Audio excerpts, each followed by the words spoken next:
عشق مصطفیٰ صلی اللہ علیہ وآلہ وسلم کا ایک عجیب واقعہ۔ حضرت علامہ ارشد القادری رحمۃ اللہ علیہ نے اپنی کتاب زلف الزنجیر میں لکھا ہے کہ جب انگریز نے ہندوستان پر تسلط جما لیا تو حکمرانی کے لیے ایک ہائی کمشنر ہندوستان بھیجا۔ ہائی کمشنر کی زبان انگریزی تھی اور ہندوستان کی سرکاری زبان فارسی تھی۔ وہ کمشنر ہر وقت ایک ترجمان اپنے ساتھ رکھتا۔ ایک بار اس کمشنر کو وقت پیش آئی تو اس نے سوچا جب تک میں خود فارسی زبان نہ سیکھ لوں میں حکمرانی میں کامیاب نہیں ہو سکتا۔ اس نے اپنے اہلکاروں سے ذکر کیا تو انہوں نے بتایا کہ یہاں مولوی سراج دین ہیں جو کہ بہت اچھی طرح فارسی پڑھا سکتے ہیں۔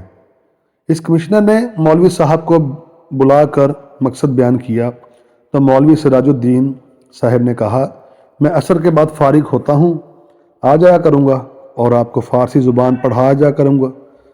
یہ سلسلہ شروع ہو گیا۔ ایک دن مولوی صاحب نے کہا، صاحب ہم نے مغرب کی نماز پڑھنا ہوتی ہے تو کہاں پڑھیں؟ کمشنر صاحب نے کہا، یہ سب کمرے خالی ہیں، جہاں چاہو نماز پڑھو۔ مولوی صاحب نماز پڑھاتے اور جتنے اہلکار مسلمان تھے وہ پیچھوں نماز پڑھ لیتے۔ ایک دن مغرب کی نماز ہو رہی تھی کہ کمشنر کی بیٹی اس کمرے کے قریب سے گزری تو اس نے قرآن پاک کی قرات سنی۔ وہ مبہوت ہو گئی اور سوچنے لگ گئی کہ جس نبی صلی اللہ علیہ وآلہ وسلم کی زبان میں اتنی چاشنی ہے اس نبی کی اپنی کیا شان ہوگی۔ دوسرے دن وہ قصدن آ کر کھڑی ہو گئی اور سنتی رہی۔ ایک دن اس لڑکی نے اپنے باپ سے کہا، ابا میری ایک خواہش ہے۔ باپ نے پوچھا، وہ کیا ہے؟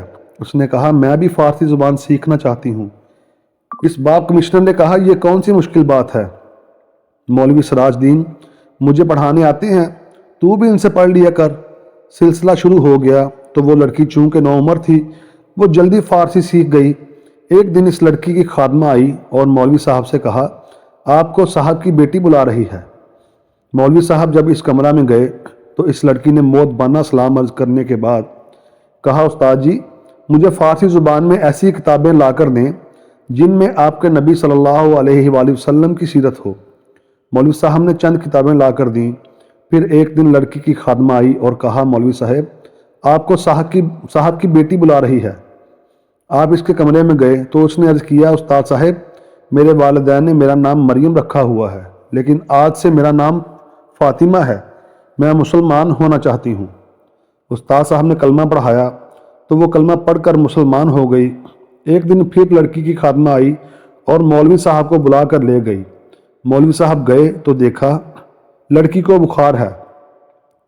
لڑکی نے عرض کیا، استاد جی اب میں عنقریب دنیا سے جا رہی ہوں، میری ایک وصیت ہے کہ مجھے عیسائیوں کے قبرستان سے نکال کر مسلمانوں کے قبرستان میں دفن کر دیں۔ مولوی صاحب چلے گئے تو دوسرے دن اعلان ہو گیا کہ صاحب کی لڑکی فوت ہو گئی ہے، اس کو عیسائیوں کے قبرستان لے گئے۔ مولوی صاحب بھی ساتھ گئے۔ جب اس کو دفن کیا تو مولوی صاحب نے اپنے دماغ میں اس کا حدود اربع جما لیا اور کام رات کو کرنا ہے، میں کہیں قبر بھول نہ جاؤں۔ مولوی صاحب نے گھر جا کر اپنے 4 مسلمان شاگردوں کو بلا کر لڑکی کی وصیت بتائی۔ انہوں نے عرض کیا، استاد جی اگر جان بھی جائے تو پرواہ نہیں مگر ہم اپنی مسلمان بہن کی وصیت پوری کریں گے۔ انہوں نے کدال وغیرہ لیا۔ رات ڈھلنے کے بعد پانچوں نکلے، قبرستان گئے۔ مولوی صاحب نے بتایا یہ قبر ہے۔ جب قبر کھولی تو دیکھا کہ اس قبر میں 12 بنکی ہندوستان کا ایک شہر ہے کہ مرزا صاحب لیٹے ہوئے ہیں۔ ایک شخص نے پہچان لیا۔ اس نے کہا، استاد جی آپ قبر بھول گئے ہیں۔ فرمایا، نہیں قبر یہی ہے۔ شاگردوں نے کہا، پھر واپس چلیں۔ مٹی برابر کی اور واپس گھر پہنچے تو ایک نے کہا، ہمیں 12 بنکی جانا چاہیے تاکہ کچھ بھید تو کھلے۔ جب 12 بنکی مرزا کے گھر پہنچے تو پوچھا کہ مرزا صاحب کہاں ہیں؟ جواب ملا، وہ 3 دن قبل فوت ہو گئے ہیں۔ آنے والوں نے کہا، ہمیں مرزا صاحب کی قبر بتائی جائے تاکہ ہم فاتحہ ہی پڑھ لیں۔ ان لوگوں نے ملازم کو ساتھ بھیجا، وہ قبر دکھا کر آ گیا تو ان لوگوں نے قبر کا نقشہ اچھی طرح ذہن نشین کر لیا اور پھر رات کو گئے۔ قبر کھولی تو وہاں ایک عربی لیٹا ہوا ہے۔ یہ دیکھ کر شاگردوں نے کہا، استاد جی اب یہ ہمارے بس کی بات نہیں، چلو واپس چلیں۔ جب وہ اپنے شہر میں آ کر سوئے تو مولوی سراج دین کو وہ کمشنر کی بیٹی خواب میں علی نورانی تاج پہنا ہوا ہے، بڑی خوش ہے، اور عرض کیا استاد جی جو کام آپ نے کرنا تھا وہ قدرت نے کر دیا ہے۔ ہوا یوں کہ جب میری روح پرواز کر گئی تو مجھے جنت پہنچایا گیا، تو چونکہ میرے دل میں رسول اللہ صلی اللہ علیہ وآلہ وسلم کا عشق تھا، اس لیے میری روح کو جنت سے مدینہ منورہ لایا گیا۔ مدینہ منورہ پہنچ کر میں نے سرکار کی زیارت کی تو رحمت دو عالم صلی اللہ علیہ وآلہ وسلم نے ان فرشتوں سے فرمایا جن کی ڈیوٹی یہ ہے کہ مردوں کو منتقل کرتے ہیں، حدیث پاک میں ہے کچھ فرشتے ہیں جو کہ اللہ تعالیٰ کے حکم سے مردوں کو منتقل کرتے ہیں مقاصد حسنہ۔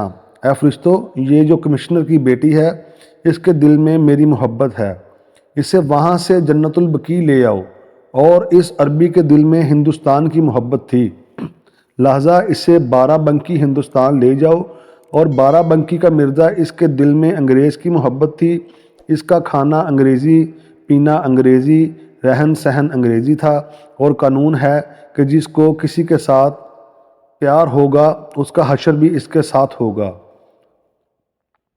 لہذا بارہ بنکی کے مرزا کو عیسائیوں کے قبرستان میں اس لڑکی کی قبر میں لے جاؤ۔ استاد جی آپ بے غم ہو جائیں، اللہ تعالیٰ نے مجھ پر کرم کر دیا ہے۔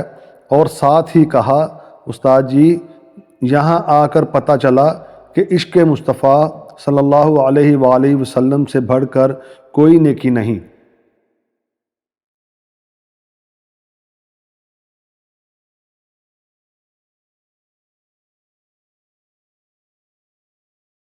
عزیز مذکورہ واقعہ کو عبرت کی نظر سے پڑھ کر یہ قانون صرف بارہ بنکی کے مرزا صاحب کے لیے ہی نہیں بلکہ ہر اس مسلمان کے لیے ہے جو ہمہ وقت انگریزوں سے محبت کا اظہار کرے، کھانا پینا، وضاقتہ، حجامت، لباس سب انگریزی، اور سنت مصطفیٰ صلی اللہ علیہ وآلہ وسلم کی پرواہ نہیں۔